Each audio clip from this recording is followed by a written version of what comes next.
Cristo el mediador.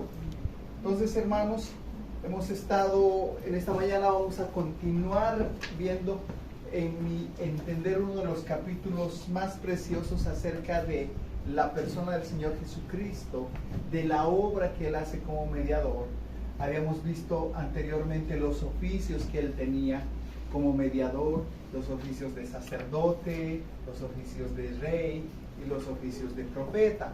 Entonces, hermanos, la idea es que nosotros podamos entender todo esto. Ahora, este párrafo es muy importante porque en el transcurso de la historia de la iglesia hay muchos que han colocado en duda ciertos puntos que justamente se mencionan en este párrafo. Puntos que han estado de alguna manera en controversia y han surgido muchos grupos que han ido en contra de la divinidad y de la humanidad de Cristo. Ahora, justamente por lo extenso de este párrafo y por los puntos que están en duda o por la gran cantidad de respaldos bíblicos, si ustedes ven en sus confesiones, ustedes van a ver en la parte de abajo que cada punto está respaldado completamente por la palabra del Señor. Recordemos que esta confesión de fe está basada en puntos específicos de lo que nosotros hoy creemos, pero a su vez esto no va como algo que alguien se haya inventado y lo decimos siempre, sino todos esos puntos que nosotros estamos viendo en la confesión de fe están realmente respaldados por la palabra del Señor.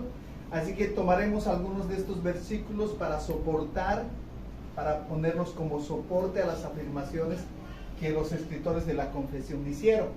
Y vamos a comenzar, el párrafo comienza así, dice: el Hijo de Dios, la segunda persona de la Santa Trinidad, siendo Dios verdadero y eterno, el resplandor de la gloria del Padre, consustancial con aquel e igual a Él que hizo el mundo y quien sostiene y gobierna todas las cosas que ha hecho. Hermanos, si nosotros nos damos cuenta, la confesión utiliza términos contundentes, preciosos términos que describen quién es el Señor Jesús. Dice: el Hijo de Dios, la segunda persona de la Trinidad, siendo Dios verdadero y eterno, el resplandor de la gloria del Padre. Entonces, es difícil negar que el Nuevo Testamento no esté lleno de referencias acerca de la divinidad de Cristo. Desde los 4 evangelios, pasando por el libro de los Hechos, por las epístolas paulinas, las epístolas de los otros apóstoles, tenemos la evidencia de la divinidad de Cristo. Tenemos muchísima evidencia. Por ejemplo, el apóstol Juan, cuando está iniciando el evangelio que lleva su nombre, dice: en el principio era el verbo, y el verbo era con Dios, y el verbo era Dios. Eso refiriéndose al Señor Jesús. Chicas, se parece. Valeria, vente acá adelante, por favor. ¿Se parecen Biblias o pártalas? Siéntate. Gracias. Entonces decía que el versículo 1 de Juan dice esto, refiriéndose al Señor Jesús. Dice: en el principio era el verbo, y el verbo era con Dios, y el verbo era Dios. En el versículo 14, si vamos más adelante en nuestras Biblias, hermanos, ustedes saben que por cuestión de tiempo pueden anotar los versículos, o ahí tiene la misma confesión. Dice: y aquel verbo, refiriéndose al Señor Jesús, versículo 14, fue hecho carne y habitó entre nosotros. Y dice: y vimos su gloria, gloria como el unigénito del Padre, lleno de gracia y de verdad. Entonces, estos versículos nos afirman que ese verbo se encarnó y habitó entre nosotros, como ese tabernáculo en el Antiguo Testamento que habitaba con el pueblo. Ahora, el apóstol Pablo también habla acerca de esto. Él se refiere a la divinidad de Cristo cuando él llama a Jesús nuestro gran Dios y Salvador. Tito 2:13, si lo quieren buscar, dice: aguardando la esperanza bienaventurada y la manifestación gloriosa de nuestro gran Dios y Salvador Jesucristo. Un versículo bastante parecido es el que nos habla el apóstol Pedro en 2 Pedro 1:1. Dice, Simón Pedro, siervo y apóstol de Jesucristo, a los que habéis alcanzado por la justicia de nuestro Dios y Salvador Jesucristo, una fe igualmente preciosa que la nuestra. Hermanos, nosotros tenemos bastante respaldo bíblico para ver en la Biblia, en las Escrituras, la divinidad de Cristo. Vemos cómo Él se presenta a sí mismo como el Hijo de Dios. Vemos cómo las Escrituras, los apóstoles, cuando escriben de Él, hablan de ese Salvador, de ese Dios que era Cristo. Entonces lo que nosotros estamos viendo ahora es Cristo como mediador. ¿Cuál era esa sustancia que Él tenía? Dice, aunque estas menciones directas son suficientes para demostrar que la Biblia afirma que Jesús es divino, podría resultar más poderoso un enfoque del mismo Señor Jesús. Ahora, Jesús en repetidas ocasiones se colocó en el lugar de Yahweh o de Jehová, como nosotros tenemos en nuestras Biblias, asumiendo las facultades divinas del Padre. Por ejemplo, si ustedes buscan Juan 8:58, en un debate que el Señor hace con los fariseos, el Señor habla como aquel que ha existido eternamente. Dice, de cierto os digo, que antes que Abraham fuese, yo soy. Exactamente. Pero ahora, para nosotros, ese yo soy, es como lo podemos ver. A ver, en esta sala, ¿quién es Fabiola? Y Fabiola levanta la mano y dice, yo soy. Ah, bueno, ok. Pero ese yo soy, realmente es el mismo yo soy que nosotros encontramos en el Antiguo Testamento. Es la misma expresión que Dios dio a Moisés cuando él le preguntó, y si me preguntan en nombre de quién vengo, ¿cómo le hago? Ahora, Éxodo 13 y 14 dice, dijo Moisés a Dios, he aquí que llego yo a los hijos de Israel, y les digo, el Dios de vuestros padres me ha enviado a vosotros. Y ahí la pregunta, si ellos me preguntaren, ¿cuál es su nombre? ¿Qué les responderé? Dice Moisés. Versículo 14, respondió Dios a Moisés, yo soy el que soy. Ese era el nombre que le da. Y dijo, así dirás a los hijos de Israel, yo soy, me envió a vosotros. Entonces, ese yo soy es el mismo yo soy que el Señor Jesús estaba utilizando en su momento.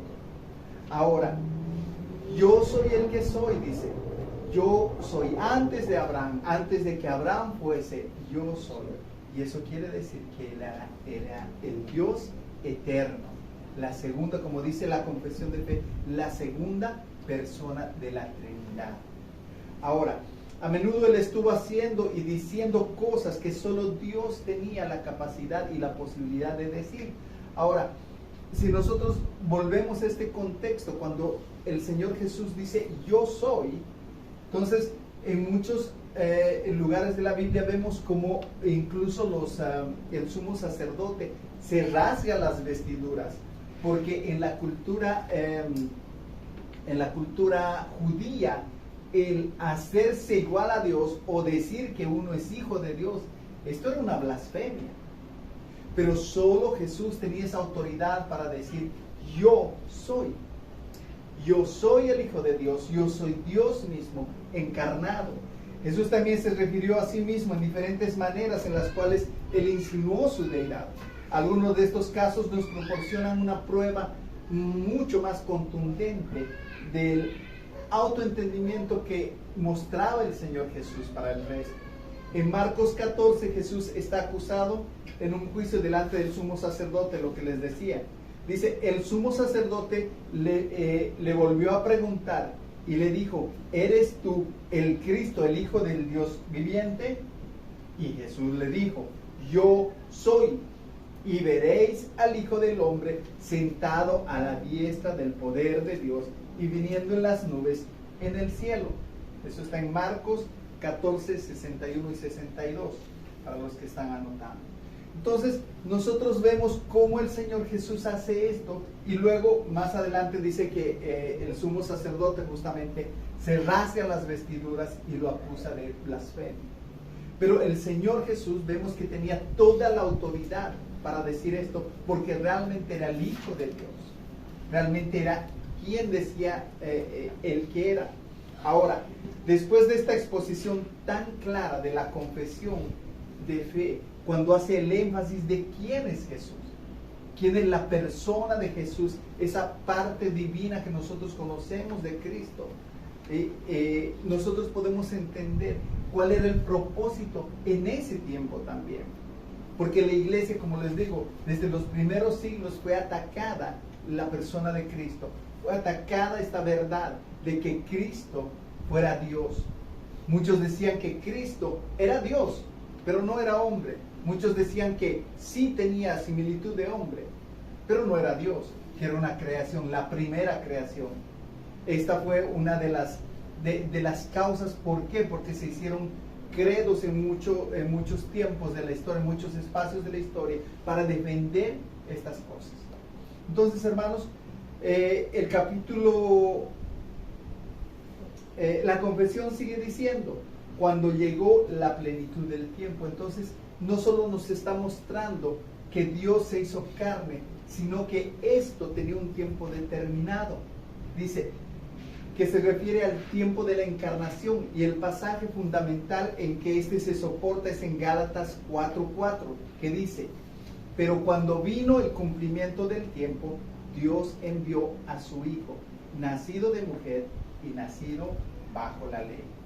El apóstol Pablo básicamente lo que nos muestra es que esto es un plan eterno cumplido. En el anterior párrafo, si nosotros nos acordamos, habíamos visto que Dios había hecho pactos a través de la historia de la humanidad con diferentes hombres. Y el pacto final que se cumplió con Cristo es el pacto de gracia.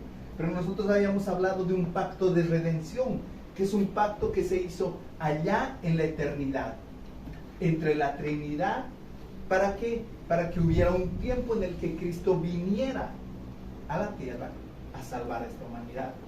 O sea, lo que nosotros hemos enfatizado es que este plan de salvación no es un plan B, o no es un plan que, wow, ¿ahora qué hacemos? No sé, a ver, ¿quién se ofrece para ir a salvar a la humanidad? ¿O cómo le hacemos? Sino esto dice que había sido planificado antes de la fundación del mundo. Dice, cada uno de nosotros, la Biblia lo dice, no lo digo yo, fuimos escogidos antes de la fundación del mundo. Eso es lo que dice la palabra. Ahora entonces el apóstol básicamente está mostrándonos que esto tenía un plan, que esto en su determinado tiempo se llevó a cabo. Si nosotros recordamos la historia de Israel, todos esperaban al Mesías prometido, y esto lo vimos con gran énfasis. Muchos esperaban al Mesías y tenían las referencias de que el Mesías iba a venir a libertar a ese pueblo. Pero nosotros hoy somos beneficiarios de esa libertad, y no la libertad que los del pueblo judío pensaban, sino nosotros hemos sido, por la gracia del Señor, libres del pecado. Entonces, hermanos, nos podemos dar cuenta que esto que nosotros estamos viendo estaba siendo parte de un plan en el tiempo. Entonces, la confesión continúa diciendo: tomó sobre sí la naturaleza de hombre con todas sus propiedades esenciales y con todas sus debilidades concomitantes, aunque sin pecado. ¿Qué dice? Aunque sin pecado.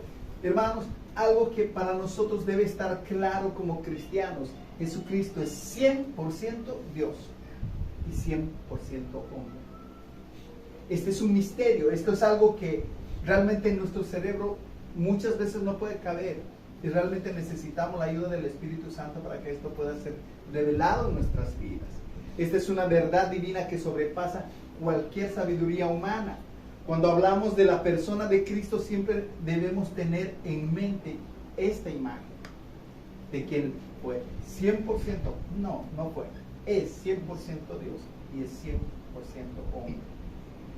Entonces, la Escritura enseña: Jesucristo fue completamente Dios y completamente hombre en una persona, y así será para siempre.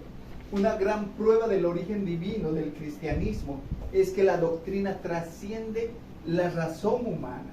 Cuando nosotros pensamos en el cristianismo, cómo se ha mantenido, como personas a través del tiempo incluso han estado dispuestas a morir martirizadas por esta verdad. Entonces nosotros nos damos cuenta que esta verdad era una verdad de Dios.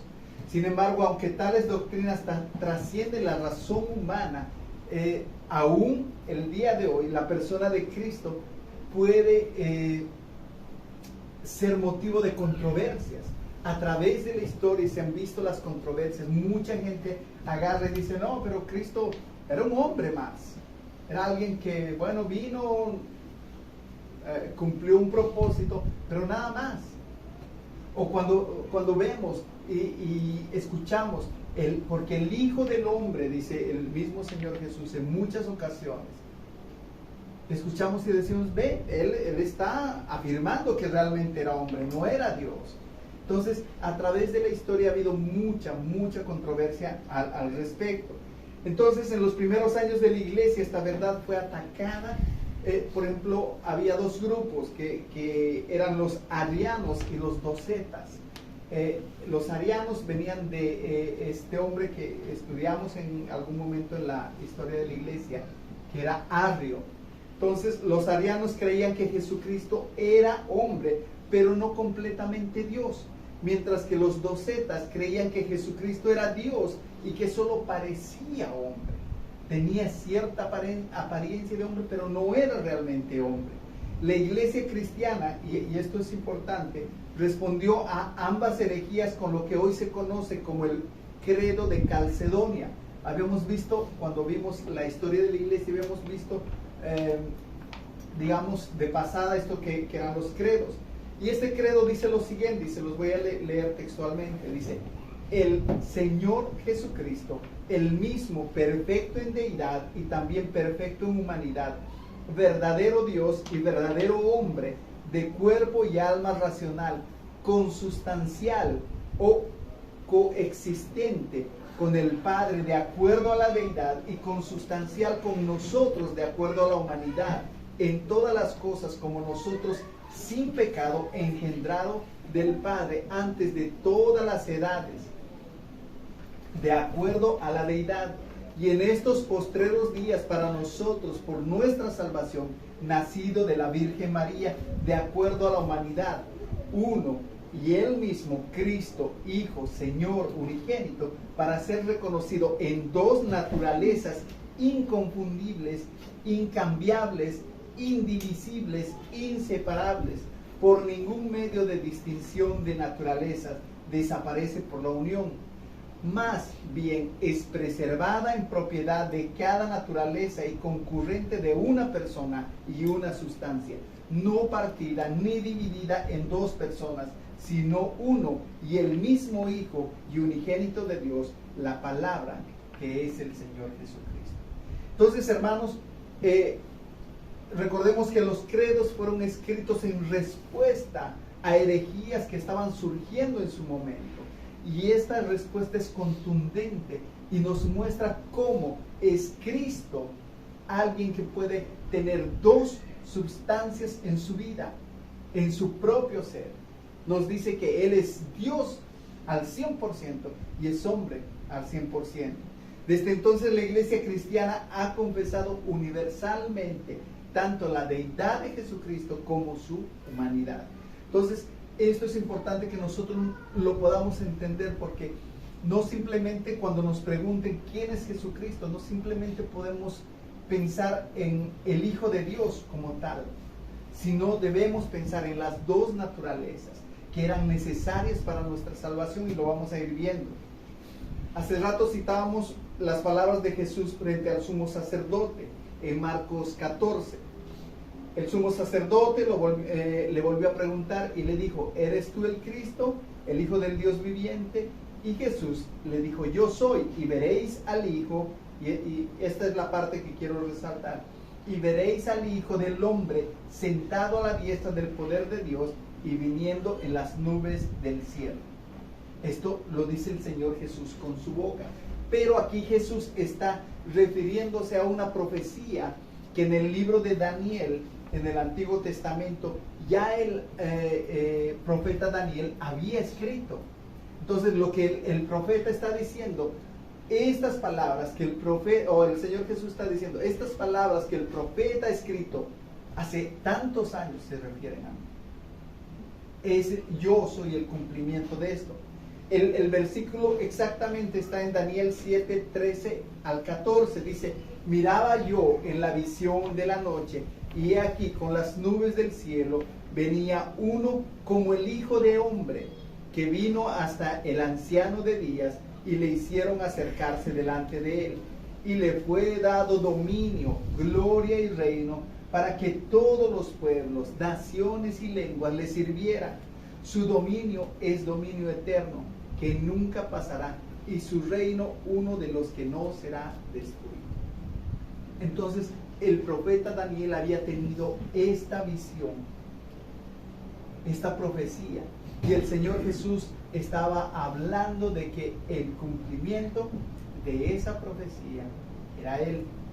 En esta misma referencia de la visión de Daniel, Jesús se identifica a sí mismo como el Hijo del Hombre, porque esa es la referencia que hace Daniel. Él se identifica: ese Hijo de Hombre soy yo. Eso es lo que básicamente está diciendo. Y yo tendré dominio sobre todo reino, sobre toda gloria, dominio y gloria para todos los pueblos y naciones, y lenguas me servirán. Ahora, las predicciones, las profecías del Antiguo Testamento prometían que el Mesías de Israel iba a ser un hombre. Cuando nosotros vemos las profecías, por ejemplo, en Miqueas, o vemos en Isaías, vemos profecías acerca de la venida del Mesías. El Mesías que el pueblo de Israel estaba esperando era un hombre.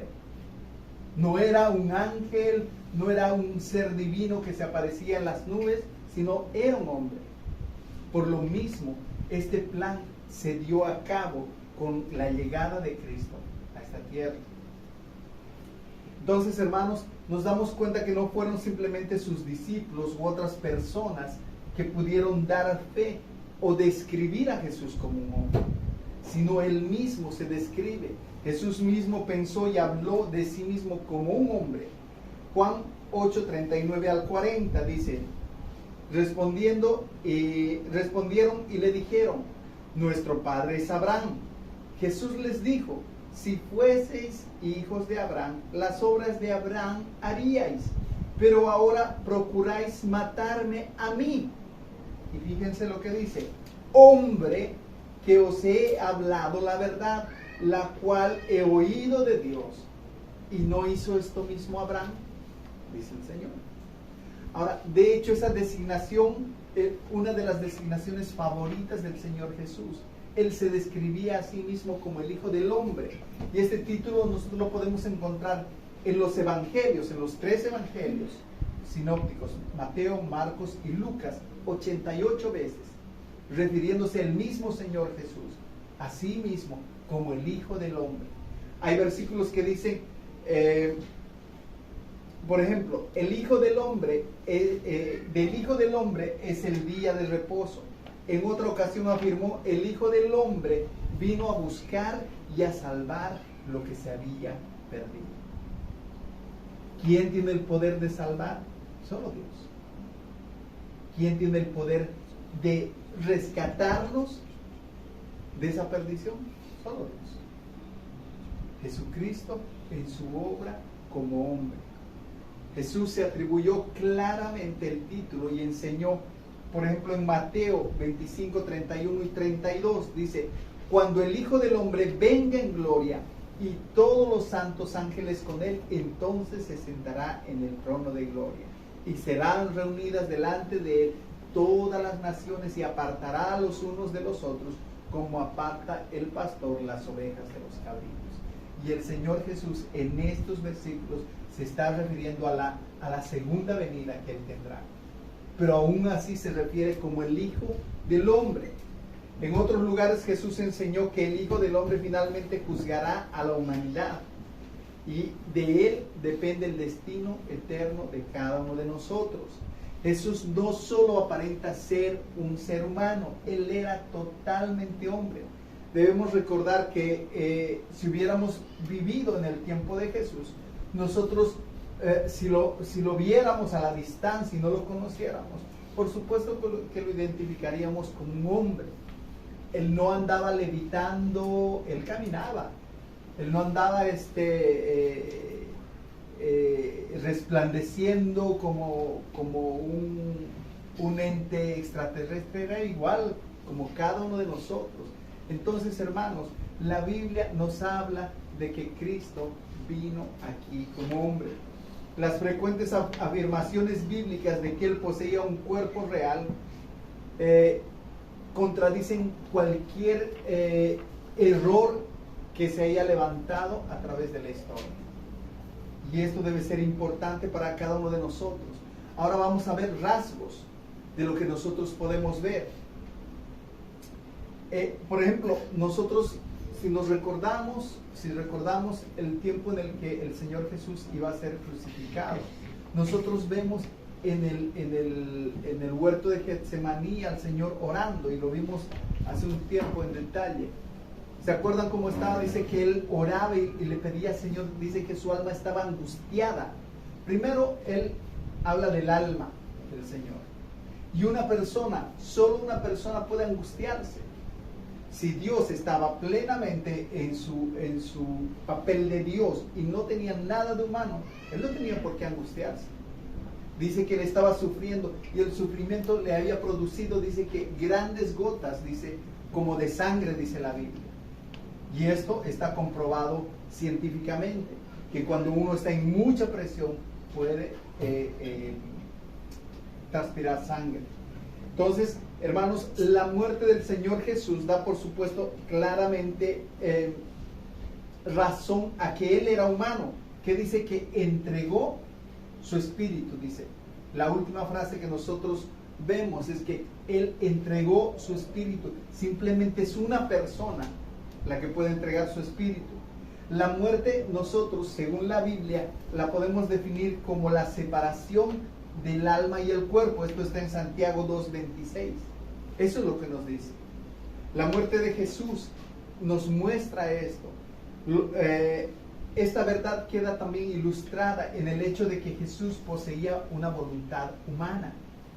Hermanos, podemos tomar muchísimos ejemplos de las cosas que el Señor ha pasado en esta tierra. Él tuvo sueño, Él se sintió cansado, Él estuvo de hambre, Él lloró en ocasiones, Él dice que se conmovió de la multitud. Entonces vemos estas expresiones que simplemente pertenecen a los seres humanos. Ahora, la confesión, al referirse a esto, dice con sus debilidades concomitantes y aunque sin pecado. Ahora, esto nos muestra que Jesús experimentó muchas limitaciones humanas que Dios no las experimentaría ni las puede experimentar. Otra vez, tuvo hambre el Señor. Dios no tiene hambre. Tuvo sed, aunque Dios nunca tiene sed. Se cansó, aunque Dios nunca se cansa. La palabra del Señor, y esto lo estoy haciendo en un parámetro de lo que Dios, como Dios, no hace y lo que Cristo hizo en la tierra. Por ejemplo, Isaías 40:28 nos dice que Él nunca se cansa. Dice que Jesús quedó tan cansado que se durmió, pero sabemos que Dios nunca duerme. Finalmente, y quizás lo más sorprendente es la afirmación del Señor Jesús. Él dijo que había cosas que Él no sabía. Y eso es sorprendente. Marcos 13:32 dice, pero aquel día y de la hora nadie sabe, ni aun los ángeles que están en el cielo, ni el Hijo, sino el Padre. Entonces le preguntaron acerca de la venida a la segunda venida de Cristo. Él dijo, ni yo lo sé. Y esa, es una prueba más de la humanidad de Cristo. Entonces, hermanos, hasta aquí hay 3 puntos que deben resaltarse en todo lo que hemos dicho. Primero, Cristo es una persona. En segundo lugar, esa persona es el Hijo de Dios. En tercer lugar, la personalidad singular no da como resultado, y otra vez tengo que resaltar esto, una confusión o mezcla de dos naturalezas. No es que, si se acuerdan cuando estudiamos el libro de Primera Juan, los gnósticos pensaban de que Jesús era humano, pero antes de él morir, dejó esa naturaleza humana y se volvió otra vez a la naturaleza de Dios. Eso era lo que pensaban ellos. Entonces, hermanos, nosotros debemos recordar, y la confesión es clara, que Cristo fue 100% hombre y 100% Dios. La confesión habla de dos naturalezas completas, perfectas y distintas, sin conversiones, sin composiciones, sin cosas confusas. También en las palabras con debilidades concomitantes, aunque sin pecado, la confesión nos enseña que la humanidad de Cristo estaba sujeta a estos efectos de la maldición humana, porque nos damos cuenta que el Señor Jesús, dice la Biblia, que estaba creciendo, pero cuando uno crece también envejece. Alguien dijo sabiamente, por decirlo así, que cuando uno nace, empieza a morir. Es cierto, o sea, no nos hacemos más jóvenes, cada vez nos acercamos más a la muerte. Entonces, eso es lo que pasa, con la importante salvedad de que la humanidad de Cristo continuó siendo impecable, dice la palabra de Dios, pero sin pecado. Él estuvo sujeto a todas las debilidades humanas, como habíamos visto: hambre, sueño, cansancio, pena, llanto, conmiseración, todas estas cosas que son parte de la naturaleza humana, que por otra parte, como dijimos, Dios no tiene. Hay ciertas cosas que Dios no tiene. Dios no siente miedo.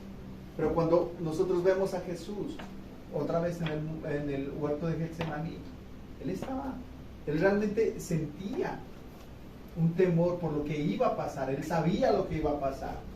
Él iba a cargar todo el pecado del mundo en su persona. Todo el pecado del mundo. Pero nos estamos refiriendo a todo el pecado pasado, a todo el pecado presente y a todo el pecado futuro de la humanidad. Entonces, hermanos, podemos ver esto. Isaías 53:9 nos dice: y se dispuso con los impíos su sepultura, mas con los ricos fue su muerte, refiriéndose justamente a que él murió y fue sepultado en una tumba de José de Arimatea, que era un hombre pudiente de la época, aunque nunca hizo maldad ni hubo engaño en su boca. Y otra vez resalta de que la pureza con la que el Señor Jesús fue entregado. 2 Corintios 5:21 dice: al que no conoció pecado, por nosotros lo hizo pecado, para que nosotros fuésemos hechos justicia de Dios en él. Juan 8:46: ¿quién de vosotros me redarguye de pecado? Y esta palabra redarguye es: ¿quién de vosotros puede acusarme de pecado? Pues si digo la verdad, ¿por qué vosotros no me creéis? Dice el Señor Jesús. Son palabras de él. La doctrina de estos pasajes es que Cristo era absolutamente impecable según la norma perfecta de la santa ley de Dios. ¿Por qué Cristo pudo ser ese cordero perfecto y sin mancha que pudo quitar el pecado del mundo? ¿Por qué? Porque realmente Él pudo cumplir ese pacto por obras que se le había impuesto a Adán, pero Él jamás pudo cumplir. Entonces, hermanos, esto ya para concluir, voy a leer el resto del párrafo. Dice: siendo concebidos por el Espíritu Santo en el vientre de la Virgen María, al venir sobre ella el Espíritu Santo y cubrirla el Altísimo con su sombra. Y así fue hecho de una mujer de la tribu de Judá, de la simiente de Abraham y de David, según las Escrituras. De manera que las dos naturalezas completas, perfectas y distintas se unieron inseparablemente en una persona. pero sin conversión, composición, confusión alguna. Esta persona es verdaderamente Dios y verdaderamente hombre, aunque un solo Cristo, el único mediador entre Dios y el hombre. Entonces, hermanos, Jesús también expresó que su futura resurrección de entre los muertos justificaría las afirmaciones específicas acerca de lo que Él hizo aquí en la tierra. Hermanos, vemos, yo quiero hacerles una pregunta. Él fue 100% Dios y 100% hombre, eso lo hemos dicho. Ahora la pregunta se la lanzo a ustedes. ¿Él sigue siendo hombre? ¿Qué creen?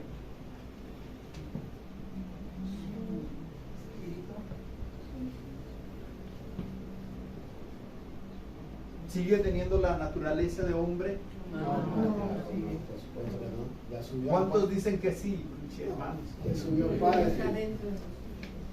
¿Cuántos dicen que sí? Que sí es hombre. Que sí. No. Que sí continúa con su naturaleza humana. Pero él ¿Quién? está mora dentro de nosotros. Ya. Entonces, ¿Quién? Dios. Ya, la hermana Lady no muy convencida levantó la mano. Digo, ya. Sí, porque si mora entre nosotros siempre tiene esa naturaleza. Ya. Ya subió al Padre. Ya está. Los únicos son Junior y la hermana Lady. Ok. Cuando nosotros vemos, hermanos, que Jesús ya ha resucitado, vemos a Jesús ya resucitado, ¿qué es lo que pasa? Vemos que numerosas fuentes respaldan la aparición de Jesús después de su crucifixión. ¿Sí o no? Sí. Dice que se apareció a más de quienes, se apareció a los discípulos, a algunas mujeres, dice la Biblia, textual, y a más de 500 personas. Ahora, ¿cómo se les apareció? Esa es mi pregunta. ¿Cómo? ¿Cómo? Ahora, la Biblia enseña que cuando Jesucristo resucitó, lo hizo en un cuerpo glorioso. Ahora, tal vez no es el cuerpo que nosotros tenemos. O sea, porque dice que nosotros vamos a tener un día un cuerpo glorificado. Eso es lo que dice la palabra, ¿sí o no? Y cuando hablamos de un cuerpo glorificado, a mí por lo menos me viene a la mente así un cuerpo así como de un fantasma y todo. Pero si la pienso bien, estamos hablando de un cuerpo glorificado. A ver, vamos a ver qué es lo que dice la Biblia. El cuerpo del Señor Jesús era real y era físico. Y esto es claro en Lucas 24:39. Y búsquenla. Como este es un motivo de controversia aquí, hermanos, no vayamos a tener que crear un credo para rectificar esta herejía. ¿Qué dice? Lucas 24:39.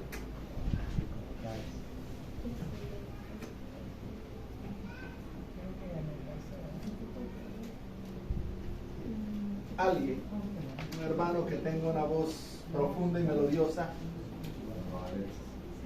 Hermano Alexis.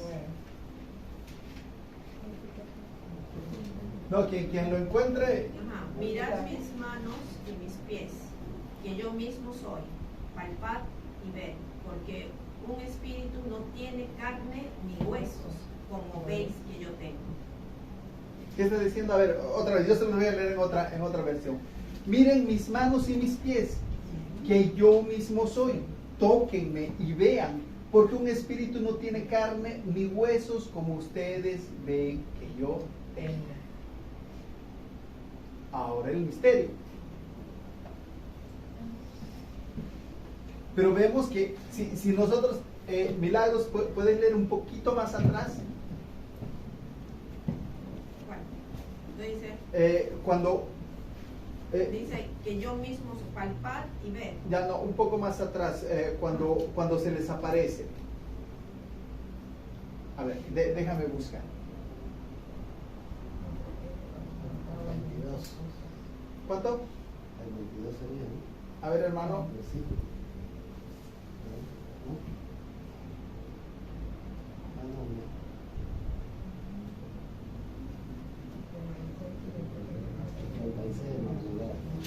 A ver, el 36.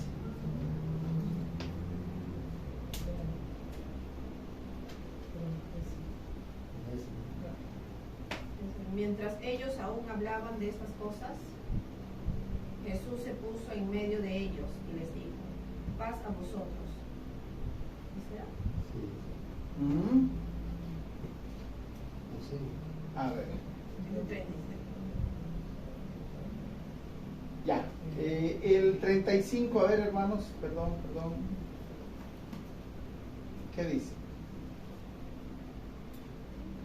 Entonces ellos contaban las cosas que les habían acontecido en el camino y cómo le habían reconocido al partir el pan.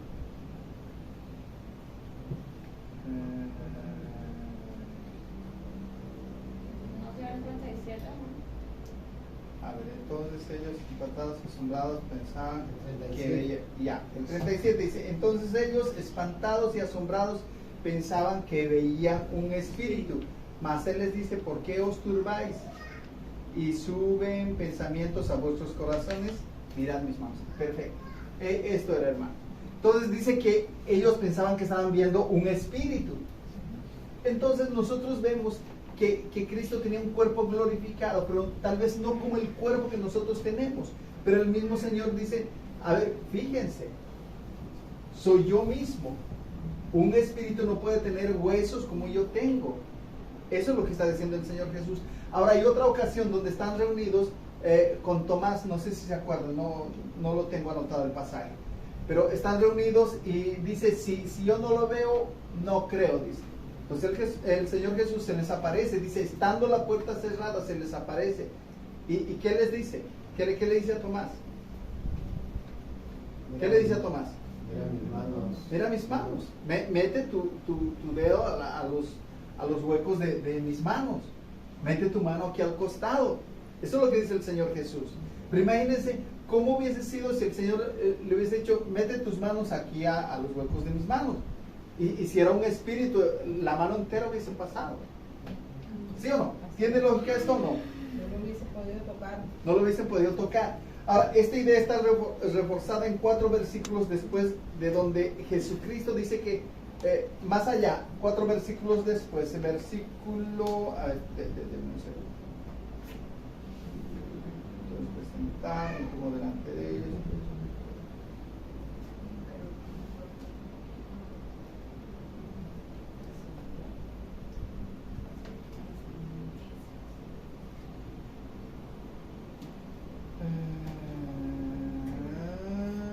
No, ya. Vamos, hay una parte donde nosotros vemos en Juan que él se pone a comer pescado asado y come miel. Entonces estamos hablando de alguien que realmente tenía un cuerpo. Realmente tenía un cuerpo. Comprobando que después de la crucifixión, Cristo resucitó como un ser humano. La Biblia dice: porque hay un solo Dios, y este es un versículo clave en lo que nosotros estamos viendo de Cristo el mediador. Ese es el nombre del capítulo. 1 Timoteo 2:5 dice: porque hay un solo Dios y también un solo mediador entre Dios y los hombres. ¿Qué dice? ¿Qué dice el versículo? ¿Los que saben? Jesucristo, hombre. La palabra hombre es una palabra en griego que significa antropos, que puede traducirse como humano. De esta palabra viene antropología, el estudio de los seres humanos. Entonces, es muy importante notar que la labor mediadora de Jesucristo es la que hace en el tiempo presente. Así que Pablo nos dice que nuestro Señor Jesucristo, porque ahora nosotros cuando estamos viendo este versículo, porque hay un solo mediador entre Dios y los hombres, Jesucristo hombre, dice el versículo. Pero eso lo podemos aplicar hoy en el presente, no es que estamos hablando de un futuro que el Señor vendrá y será mediador entre nosotros, no. Hoy podemos tener la certeza de que Él está mediando por nosotros. Entonces, lo que nos dice el apóstol Pablo es que nuestro mediador es Cristo Jesús, hombre. Cristo sigue 100% Dios, sigue siendo 100% Dios y sigue siendo 100% hombre. Ahora, esto yo les voy a dejar para tarea. Piénsenlo, medítenlo, porque era 2 contra una multitud. Eran dos opiniones contra una multitud. Pero realmente, hermanos, nosotros vemos todo esto. Ahora la pregunta es: ¿por qué es necesaria su humanidad como para la labor de intercesión? Pablo responde: porque Jesús es el segundo Adán, dice, representante de la nueva humanidad. Esto lo vemos en 1 Corintios 15:45. Recordemos que Adán, ¿qué quiere decir la palabra Adán? ¿Se acuerdan? Humano, el primer humano. Adán fue el primer humano, el primer ser humano.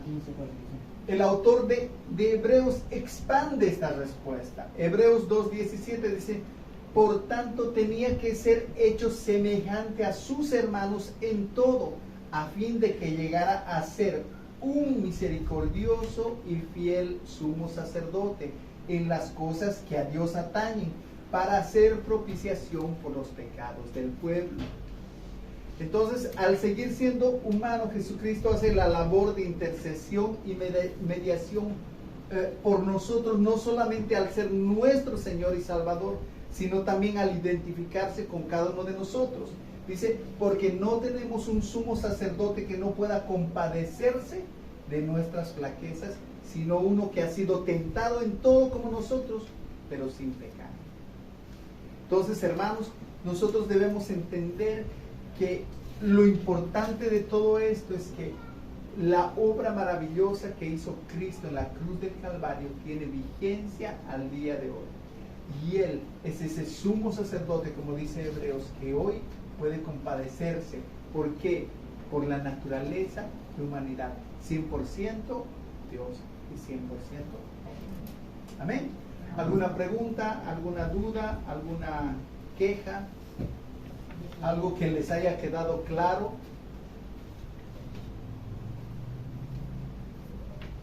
Los veo, hermanos, y me asusto. 45 minutos hablando acá y miro así signos de interrogante ahí. Amén, hermanos. Dios permita que